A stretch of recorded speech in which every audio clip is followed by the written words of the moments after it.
Welcome to the Slop Farm. Enjoy the video.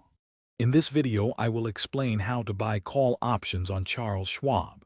First, log into your Charles Schwab account.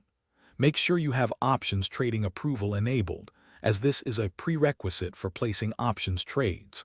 Once logged in, you'll want to navigate to the main trading platform. This is where you'll access all the tools needed to find and select your desired call options. It's a straightforward process to get started. Once on the trading platform, locate the search bar and enter the ticker symbol for the underlying stock you're interested in. After the stock page loads, click on the Trade tab and then select Options from the drop-down menu. Here, you'll see a list of available options contracts. Carefully review the various expiration dates and strike prices to find the call option that aligns with your trading strategy and market outlook. After selecting your specific call option contract, you'll need to specify the number of contracts you wish to purchase. Remember, one contract typically represents 100 shares of the underlying stock. Next, choose your order type.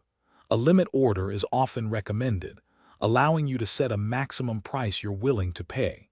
Review all the details carefully before proceeding to the final confirmation step to ensure accuracy. Before submitting your order, take a moment to thoroughly review all the details, including the ticker symbol, expiration date, strike price, number of contracts, and order type. Once you're confident, confirm and place your trade. After submission, monitor your open order status to see if it has been filled. Remember to check the description for a link to the Owala water bottle and other great deals. Happy trading, and always manage your risk effectively. Thanks for watching. Consider subscribing if we helped you today.